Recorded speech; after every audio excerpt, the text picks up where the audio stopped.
Hello everyone, I am Anitha, Assistant Professor of Chemistry at Laxman Reddy Institute of Technology and Management.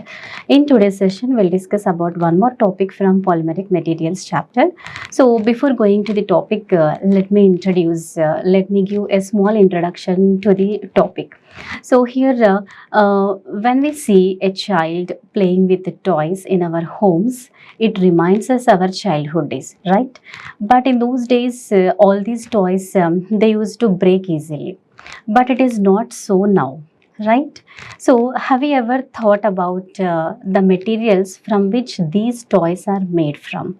Okay, so your answer is plastic, right? So exactly, so these toys are made from plastic, but not only exactly plastic, there are few modifications in the plastic. That is one more type of plastic, that is the Bakelite. Okay, so now in today's session we'll discuss about what is plastic and what are the applications of preparation and applications of the Bakelite. So in today's session we'll see about plastics. So what is meant by a plastic? What is the meaning of plastic? And next, what are the types of plastic? What are the different types of plastics we will see? And next, we'll discuss about one example for the plastics, that is the Bakelite. Okay, so in the picture, if you can observe all the different types of plastics here, and these are the toys. Mainly these are made from the plastic that is called as the Bakelite. So today we'll discuss about what is meant by a Bakelite. So here the first one is what is meant by a plastic. Just we'll see some introduction to the plastic. So the word plastic, it is derived from the Greek word that is plastikos, which means to mold. So this plastic as it is we cannot use, right? So whatever the different materials we want in such kind of a shape or size, we will mold the plastic, right? So this we can mold the plastic, that's why it is called as a plastic. So it is derived from the plastikos. And next, it is an organic substance. Okay, so it is an organic substance with high molecular weight. Okay, so with high molecular weight, and this organic substance of high molecular weight, when it is subjected to heat or pressure, so when it is subjected to heat or pressure in the presence of a catalyst, okay, so in the presence of a catalyst, then we can mold these plastics. So when the organic substance is subjected to high pressure, okay, so when it is subjected to heat or pressure, then we can mold into different sizes or shapes, then it is called as a plastic. So these plastics, it was discovered by famous scientist, a German chemist by the name Christian Schoenben. Now we'll see what are the types of plastics. Okay, so these depending on the physical properties, these plastics are divided into two types. One is thermoplastic and thermosetting. So what is meant by thermoplastic polymers? So here the name itself indicating that thermoplastic polymers means, so when we thermo means, what is the meaning of thermo? Thermo means we know already, it is heat. Okay, so when we apply heat, it show plasticity. So it is called as thermoplastics. So that's why they can be melted repeatedly. So this is one kind of plastic. And next we'll see the second kind of plastics, that is thermosets. So in this word we can observe when we heat the plastic, here it is setting of the plastic takes place. So once this plastic can be set, then afterwards we cannot mold into another shape or size. Okay, so that's why it is called as thermoset or thermosetting plastics.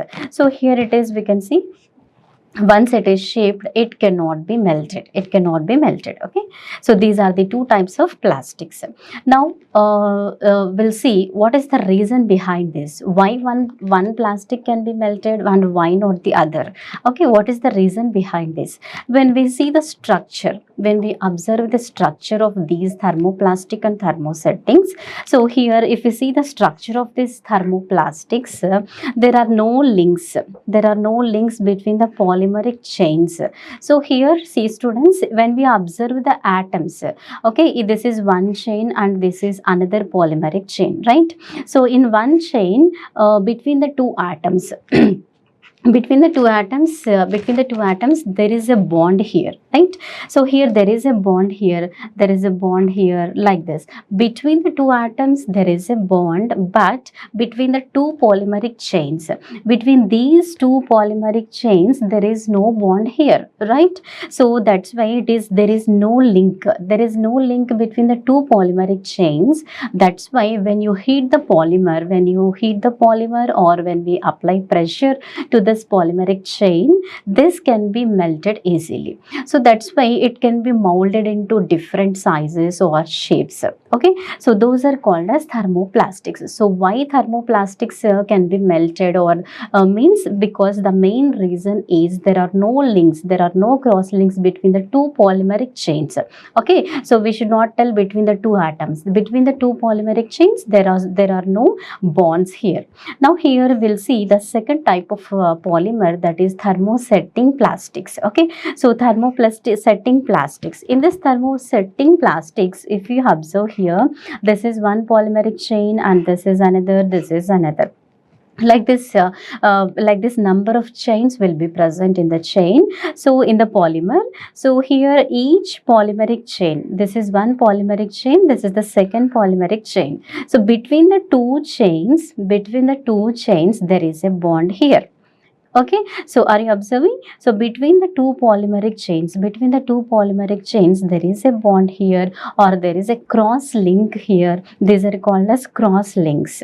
So there are links between the polymeric chains because of the presence of these links, because of the presence of these cross links between the two polymeric chains.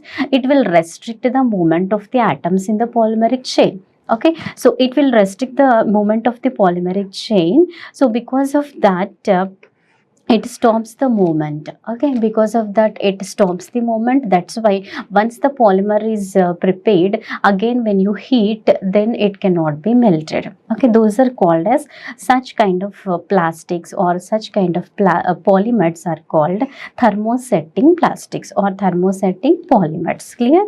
So these are the two different types of plastics. Now we'll discuss our today's topic, that is the main example of plastics, that is the Bakelite. Okay, so in this Bakelite, what is meant by Bakelite? Bakelite means here it is a resin. It is a type of resin which is prepared in the laboratory. It is a phenol formaldehyde resin. Okay, it is a phenol and formaldehyde resin. It is formed by the combination of these two monomers. Okay, so how the polymer is formed? By the combination of the two monomers, right? So here what are the monomers we are using for this Bakelite is phenol and formaldehyde. Okay, so by using these phenol and formaldehyde, this Bakelite can be prepared, and this is an important thermosetting resin. So just now we have discussed two types of plastics. Among those two, our Bakelite belongs to thermosetting resin. Okay, so it is a thermosetting resin or thermosetting polymer. So this Bakelite, it is named after the scientist Bakelite, who synthesized this resin in the year 1909. So it is prepared by the step polymerization. So here it is step polymerization here by using two monomers, that is phenol and formaldehyde in the presence of an acid or alkali as a catalyst. Okay, so two monomers and one catalyst should be there here. So what are those two monomers? Means phenol and formaldehyde. These are the two monomers we are using in the presence of any acid or alkali as a catalyst. Okay, so this polymerization takes place. Now we'll see how this Bakelite can be prepared in the form of steps. We will see the mechanism we will discuss. So this Bakelite can be prepared by using 3 steps. Okay, now one by one we will discuss now. So step 1. So in the step 1, what happens? First we have to take the two monomers. First we have to take the two monomers, and next they can condense with the formaldehyde. So what are the two monomers we are taking here? Phenol. What is the structure of phenol? Benzene ring, like this. Here it is a benzene ring with OH group. Benzene ring, if OH group is there, means it is called as phenol, right? Next, what is the formaldehyde formula? HCOH. Okay, CHO is the aldehyde functional group, right? So here it is the CHO. So this formaldehyde, phenol and formaldehyde, these two react with each other. If you take 1:1 proportion, then monomethylol phenol is formed. Okay, so have you observed here? If you see the structure of this monomethylol phenol, it is a methylol group is attached here. Okay, it is the methylol group. Now it is the OH. To this phenol, CH2OH group is attached. How many CH2OH groups are attached? Only one CH2OH group is there. That's why it is named as monomethylol phenol. Okay. Now, if you take this phenol and formaldehyde in 1:2 ratio. Okay. So if you take this one in 1:2 ratio, if you take this one 1:2 ratio, 1:2 ratio means here 1% phenol will be there and 2% or 2 moles this formaldehyde will be there. Okay, now if you take 1:2 ratio, then what is formed here? There will be two methylol groups attached to the benzene ring. Okay, so you see the structure of this one like this, CH2OH, CH2OH, two methylol groups are attached. Okay, and next one is the third one. If you take this if phenol and formaldehyde, when it is 1:3 ratio, when we take 1:3 ratio, that is 1% phenol will be there and 3% or the 3 moles this formaldehyde solution will be there. Okay, so when we take this 1:3 ratio, then what happens? All these methylol groups, there will be 3 methylol groups. Okay, so 3 methylol groups are attached to the benzene ring. Clear? So like this, in the first step, when phenol and formaldehyde, they condense, the phenol and formaldehyde, they undergo condensation to produce non-polymeric mono-di-tri-methylol phenols. Okay, depending upon the phenol formaldehyde ratio. So what is the ratio? 1:1 ratio, 1:2 ratio, and 1:3 ratio. Like this, here it is mentioned as non-polymeric. Here separately all these monomethylol, dimethylol and trimethylol phenols are forming here, right? So here it is not the polymeric chain. It is not the polymeric chain. Just a single monomer is prepared here. So that's why it is the non-polymeric mono-di-trimethylol phenols. Okay, so this is the step 1. And next we'll see what is the step 2. So after preparing those different kinds of methylol phenols, then these are heated. These monodiet or trimethylol phenols, these are heated. Now here in the second step, what happens means condensation reaction takes place. We have already discussed in the previous video what is meant by a condensation reaction. Okay, so condensation reaction means in that reaction elimination of water molecule takes place or any simple molecules takes place. Okay, so now here how the condensation takes place and how the polymer is formed, now we will see.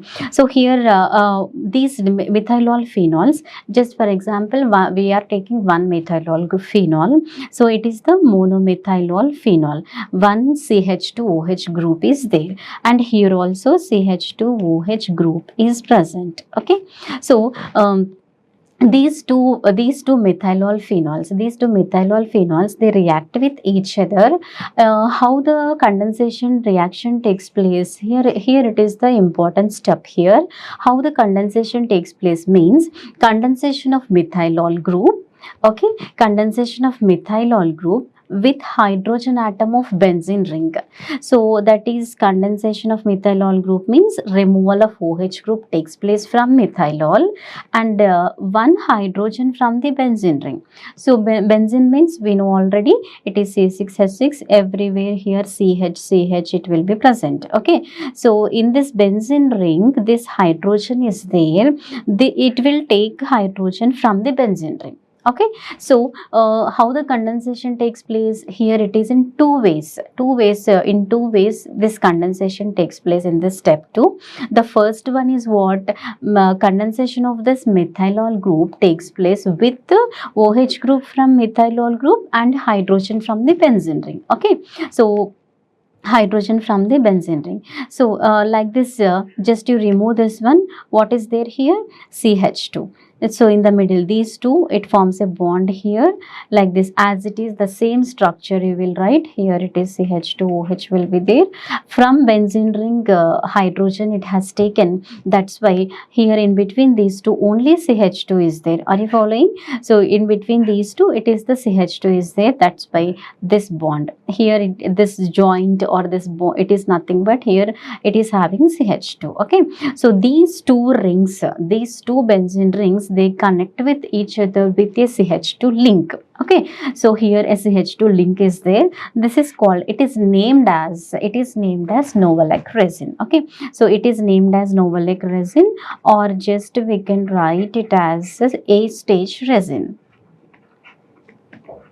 So just it is right, you can write it as a stage resin. Now here how the condensation takes place, OH group from methylol group, and it will take hydrogen from the benzene ring or hydrogen from another methylol group in these two ways. This is the first method. It will take hydrogen from the benzene ring. This is the first method, and another or else it will take hydrogen from another methylol group. If it take hydrogen from another methylol group, then the structure will be like this. Okay, so here as it is, here it is CH2 OH group from methylol group. Now in this step what is happening, it will take hydrogen, this hydrogen it will take now. Okay, are you following? So this hydrogen it will take, it is not from the benzene ring. So now here remaining what is there here, CH2 here, and next here OO. CH2O CH2. Okay, so just with this one it is formed as a link between the two between these two monomers. Okay, so now here you can observe, here it is the OH, this is one ring, this is one ring, and here in between these two, what is the link is there, CH2O CH2. Okay, so this is the CH2 and then O, and then here it is the CH2. Okay, are you following? Yes. So this bond will be there. Now it is called as resol. It is named as resol, or it is also called as, it is a B stage resin. Clear?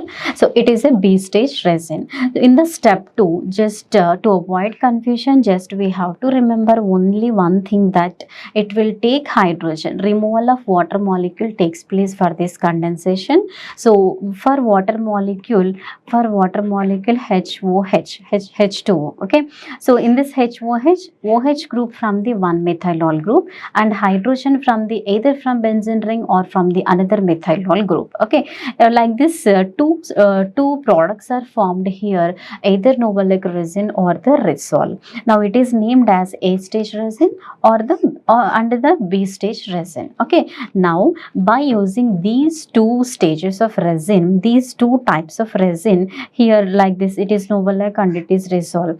Between these two, Novolac and resol, between these two a cross link should be formed here. Okay, so to develop those cross links we will add a catalyst. Clear? So to develop those cross links we will add a catalyst, that is the third step. Clear? Now we'll see the third step for the preparation of this Bakelite. So in this Bakelite, the third step, what is the third step? This stage includes heating of A stage resin heating of A stage resin and the B stage resin together in the presence of a catalyst. Okay, so both whatever it is formed in the second step, that is A stage resin and the B stage resin. Okay, so these two polymers, polymers are heated. These two polymers are heated then together in the presence of a, so here it is one chain and this is the another chain. Between the two chains a cross link should be there, then only it is the example for the thermosetting polymer, right? So to develop these cross links, we are adding a catalyst now. So what is that catalyst means? Here it is hexamethylene tetraamine. Hexa means here CH2 taken 6 times and it is the N4. This is the formula of hexamethylene tetraamine. So we are using this hexamethylene tetraamine as a catalyst to develop cross links between the two polymers. Okay, so when these cross links are formed, then that plastic will be very hard and rigid. Okay, so when any plastic is very hard and rigid, it means that there are cross links in the structure of the polymeric chain. Okay, so here which develops cross links. So this catalyst, it develops the cross links and Bakelite plastic resin is produced. So finally, now in the third step, this Bakelite will be formed. Okay, this Bakelite resin can be prepared. So just this is the structure of Bakelite. So in this structure of Bakelite, the main point is between the two polymeric chains there will be a cross links. Clear? There will be a cross links. So these are the three steps for the preparation of Bakelite. Now we'll see what are the properties of the Bakelite. These Bakelites are rigid, hard and scratch resistant, infusible, water resistant. Okay, and it is resistant to acids and salts and most of the organic solvents. If you see the structure of Bakelite, or mainly what are the main functional groups are there, students? Tell me, what are the main functional groups? All OH groups. OH groups are you are observing, right? So because of that, those OH groups, it can be attacked by the alkali. Okay, so because of those hydroxyl groups or the OH groups, it can be attacked by, but it can be attacked by alkali. Okay, alkali or base, but it is resistant to acids and salts and most of the organic solvents. Now, and it is a very good electrical insulator. Now we'll see the applications of Bakelite. It is widely used in making electrical insulated parts like switches. Okay, switches, plugs, holders, switchboards. When we observe the switchboards, it is nothing but Bakelite. Okay, for making molded articles like telephone parts, cabinet for radio, TV, etc. It is used in paints and varnishes also, and as an anion exchanger in water purification process. In water purification, in the in one more lesson you have, in that we will learn that ion exchange process, right? So in that ion exchange process, we know already what is meant by anion exchanger. So here in that anion exchanger, in this water purification process by ion exchange method in boilers, okay, it is used as an anion exchanger because due to the presence of those OH groups, due to the presence of those OH groups, it is used in anion exchanger. These are the few applications of Bakelite. And next, these are the few references for this topic. Thank you.